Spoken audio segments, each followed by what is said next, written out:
Kisah 3 pendaki cilik di lereng terlarang. Di kaki gunung Kendaliwesi, di sebuah kota kecil bernama Cipatang, tinggal 3 sahabat yang tak terpisahkan, Arka, Raffi, dan Danu. Mereka bertiga duduk di kelas 8 SMP. Masing-masing mereka memiliki sifat unik dan saling melengkapi. Arka si kutu buku, pintar, pendiam, suka mencatat segala hal, dan bermimpi jadi wartawan. Raffi suka atletik dan pemberani, ketua OSIS yang selalu mencari tantangan baru. Danu, si anak pramuka, tangguh dan jago membaca alam. Kompas hidup, kata guru mereka. Ada satu hal yang menyatukan mereka. Mereka bertiga rajin beribadah di musola. Salat 5 waktu mereka jaga, bahkan di tengah kesibukan sekolah dan latihan pramuka. Mereka percaya, petualangan sebesar apapun harus diawali dengan doa. Kalau kita berniat baik, Allah pasti melindungi, kata Danu di setiap mengikuti perlombaan sekolah atau saat memulai perjalanan. Liburan semester tiba. Satu impian mereka sejak lama muncul kembali, yaitu mendaki gunung bersama. Tapi bukan sembarang gunung, dia adalah Gunung Kendaliwesi. Gunung liar yang jarang didaki, jalurnya belum terpetakan jelas. Konon katanya angker. Tanpa memberitahu orang tua, mereka merencanakan pendakian. Makanan kering, peta, kompas, senter, pisau lipat, semua mereka siapkan. Sebelum berangkat, mereka bertiga sholat duha di musola dekat rumah Arka. Semoga ini bukan keputusan bodoh, kata Arka pelan. Semoga Allah menjaga kita, balas Raffi. Mereka memulai pendakian dari jalur utara. Kondisi cuaca cerah dan jalan setapak terlihat jelas. Sepanjang perjalanan, mereka tertawa, bercanda, berfoto. Tapi setelah 2 jam, jalur mulai menanjak curam dan kabut perlahan turun. Lurus atau belok kiri? Karena di peta tidak jelas, kata Arka. Ke kiri, itu jalur pintas, kata Danu yakin. Raffi mengangguk. Yakin aja, yuk, kita pasti bisa.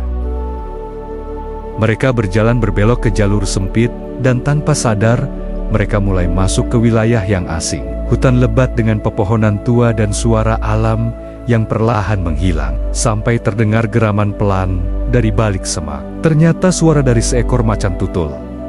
Matanya menyala dan nafasnya berat.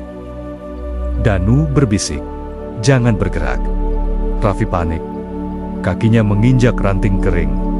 Binatang buas itu meloncat dan mereka lari membabi buta, menabrak semak, melompat akar pohon. Ketika akhirnya mereka berhenti, dengan napas tersengal, peluh bercucuran. Kompas dan peta hilang, terjatuh saat kabur.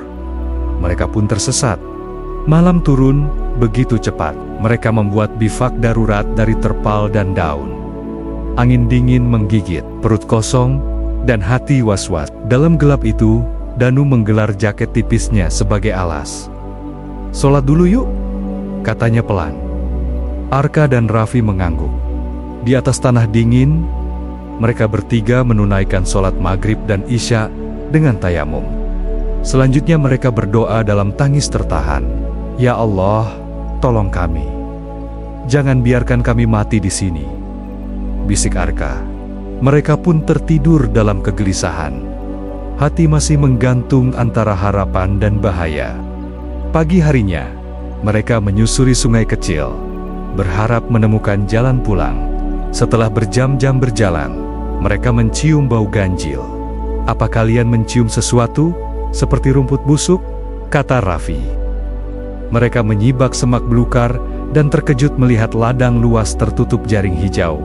Ratusan tanaman tinggi dan daunnya berjari. "Ini seperti tanaman ganja," seru Danu. Di tengah kebun itu, terlihat dari kejauhan, pria-pria bertato sedang memilah daun. Salah satunya membawa senjata laras panjang. "Ini bukan kebun liar biasa. Ini sindikat," bisik Arka. "Kita harus mundur pelan-pelan." Karena waktu telah masuk sholat duhur, tiba-tiba alarm waktu sholat di jam Raffi berbunyi. Suaranya mengundang perhatian pria-pria dewasa itu. Mereka lari sekuat tenaga, tapi dalam kekacauan, akhirnya mereka tertangkap. Lalu tangan mereka diikat dan diseret ke gubuk kayu.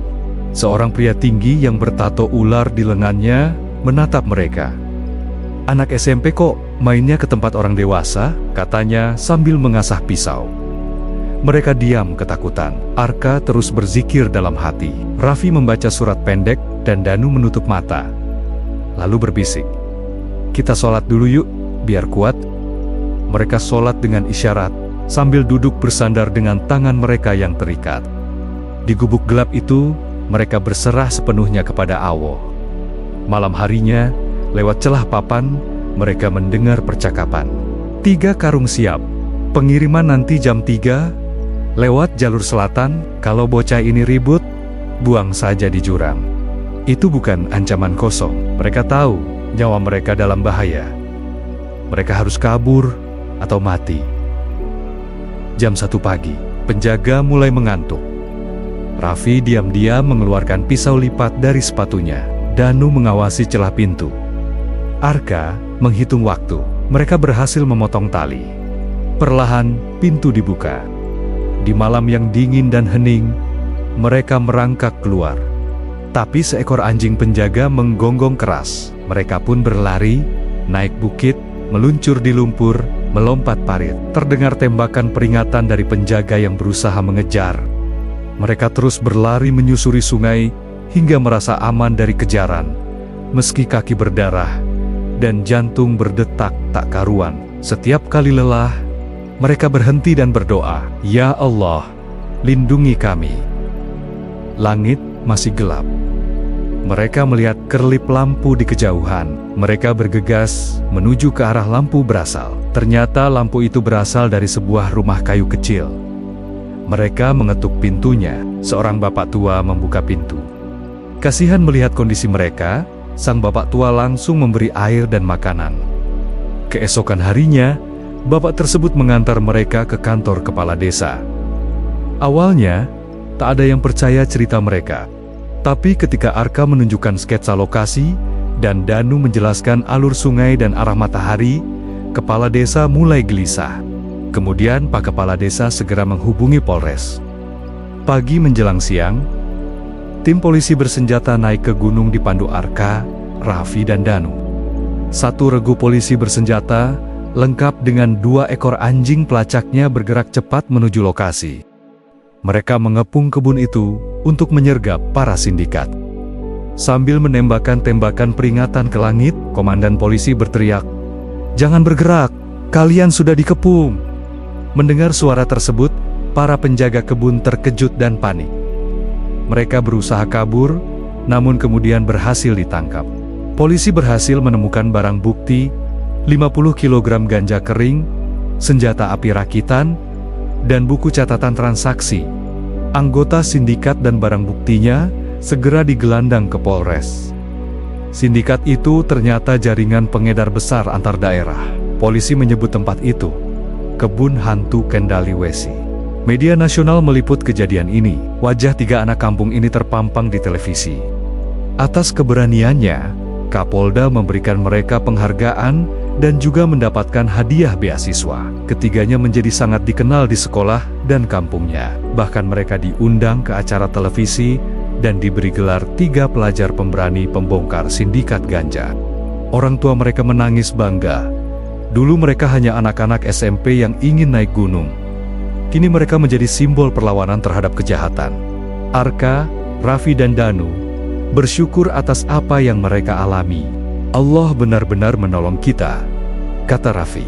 Kini, mereka tak hanya dikenal sebagai anak gunung, tetapi juga sebagai 3 pelajar pemberani dan beriman yang membongkar sindikat narkoba di hutan terdalam dari Gunung Kendali Wesi. Cerita selesai.